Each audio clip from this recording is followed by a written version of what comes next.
বরিশালের পাইকারি বাজারে বেড়েছে প্রায় সব ধরনের সবজির দাম। কেজিতে দাম বেড়েছে ৫ থেকে ১০ টাকা পর্যন্ত। এছাড়া পটুয়াখালীর কলাপাড়াতেও সরবরাহ সংকটে সবজির বাজার চড়া। সবজির সরবরাহ ও দাম নিয়ে বিস্তারিত জানাতে বরিশালের বহুমুখী সিটি পাইকারি বাজার থেকে যুক্ত হয়েছেন সহকর্মী অমিত হাসান এবং পটুয়াখালীর কলাপাড়া পাইকারি সবজি বাজার থেকে যুক্ত আছেন সহকর্মী জসিম পারভেজ। তবে প্রথমেই চলে যাব হচ্ছে সহকর্মী অমিত হাসানের কাছে। অমিত, কোন কোন সবজির দাম কতটা বেড়েছে আর কি তথ্য আছে আপনার কাছে সরবরাহ পরিস্থিতি নিয়ে? অনেক সপ্তাহ ব্যবধানে বরিশালের সবজির কাঁচা বাজারে কিন্তু আসলে দাম কিছুটা বেড়েছে, ৫ থেকে ১০ টাকা পর্যন্ত বৃদ্ধি পেয়েছে এবং ব্যবসায়ীরা যেটি বলছেন যে সরবরাহ কম থাকার কারণেই আসলে দামটি বৃদ্ধি পেয়েছে। কারণ এই বাজারে মূলত মেহেরপুর, খুলনা থেকেই কিন্তু সবজিটা সরবরাহ করা হয়ে থাকে, যার কারণে সেখান থেকে সরবরাহ কম থাকলে কিন্তু দামটা কিছুটা বেড়ে যায় বলে ব্যবসায়ী জানিয়েছেন এবং সরবরাহ বেশি থাকলে দামটা সেক্ষেত্রে কমে।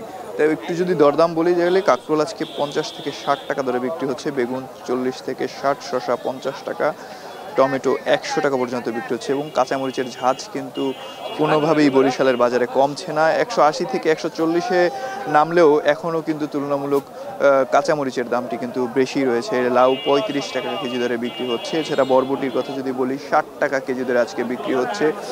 করলার কথা যদি বলি, করলা আজকে কিন্তু বরিশালের বাজারে ১০০ টাকা পর্যন্ত আজকে বিক্রি হচ্ছে। এছাড়া পটল ৩০ টাকা, রেখা ৪০ টাকা, কাঁচা কলা ২৫ থেকে ৩০ টাকা, ঢেঁড়স ৩৫ টাকা কেজি এবং বাঁধাকপি যেটি রয়েছে ২০ টাকা এবং লেবু প্রতি পণ ১০০ থেকে আকার ভেদে ২৫০ টাকা পর্যন্ত বিক্রি হচ্ছে আজকে পাইকারি কাঁচা বাজারে। এবং শসার দামও কিন্তু কমছে না, ৫০ টাকা কেজি ধরে আজকে বাজারে শসা বিক্রি হচ্ছে এবং পটলের সরবরাহ বেশ ভালো রয়েছে, তারপরও দামটা কিন্তু কিছুটা বেশি। ক্রেতারা বলছেন যে দামটা আসলে সহনীয় পর্যায়ে রাখার জন্য বাজার মনিটরিং খুবই দরকার, কেননা সবজির সরবরাহ যা রয়েছে তাতে দামটা কিছুটা কমা উচিত বলে মনে করছেন। অন্যদিকে ব্যবসায়ীরা যেটি বলছেন যে সরবরাহ ঘাটতি থাকার কারণে, চাহিদা যে পরিমাণ রয়েছে সে পরিমাণ সরবরাহ না থাকার কারণেই দামটি বেড়েছে বলে জানিয়েছেন ব্যবসায়ীরা। একটু যদি বলি বরিশালের এই বাজার থেকেই মূলত বরিশালের আশপাশের যে বাজারগুলো রয়েছে সেখানে কিন্তু সবজি সরবরাহ হয়ে থাকে। এছাড়া নৌপথে কিংবা সড়ক পথে স্থানীয় পর্যায়ের যে বাজারগুলো রয়েছে সেখানেও কিন্তু এখান থেকেই সবজি সরবরাহ হয়ে থাকে। যদি আরেকটু বলি, বরিশালের এইটি মূলত প্রধান পাইকারি বাজার, যেখান থেকে সবজি আশেপাশের যে বাজারগুলো, স্থানীয় বাজারগুলো রয়েছে ছোট ছোট, সেগুলোতে কিন্তু সবজি সরবরাহ করা থাকে। এখান থেকে যে পণ্যটি যদি ৩০ টাকায় কেনা হয় সেটি কিন্তু ভ্যানে কিংবা ওই স্থায়ী যে খুচরা বাজারগুলো রয়েছে সেখানে কিন্তু ১০ টাকা কিংবা ১৫ টাকা বেড়ে তারপরে বিক্রি হয়। সেক্ষেত্রে যারা ক্রেতা রয়েছেন তাদের কিন্তু কিছুটা বিবেকে পড়তে হয় কেনাকাটা করতে এবং প্রতিদিন কিন্তু সবজির দাম আসলে বৃদ্ধি পাচ্ছে, এটি থেকে আসলে মুক্তি চান যারা ক্রেতা সাধারণ রয়েছেন তারা। এই ছিল বরিশালের কাঁচা বাজার থেকে সর্বশেষ। এবার আমরা চলে যাচ্ছি কলাপাড়ায়, সেখানে রয়েছেন সহকর্মী জসিম পারভেজ। জসিম, একটু বলবেন যে সরবরাহ সংকটের কারণ কি কাঁচা বাজারের কিংবা সবজির? অমিত, আপনি যথার্থই বলেছেন।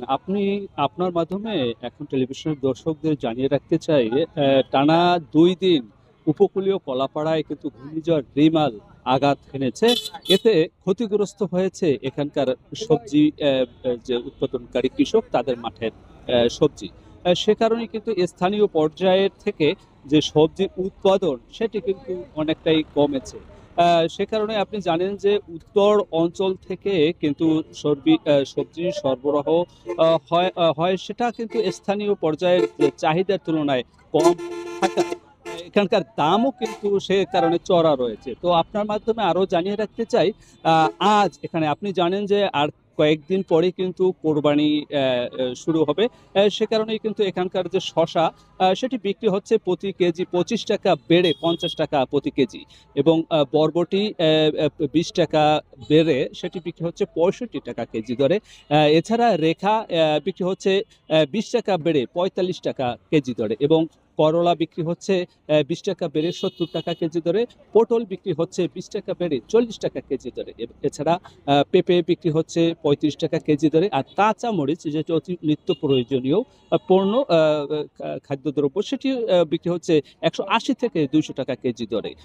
এই ছিল কলাপাড়া উপজেলা পাইকারি সবজি বাজারের যে সবজির দরদাম নিয়ে। তো এখন আমরা চলে যাব স্টুডিওতে।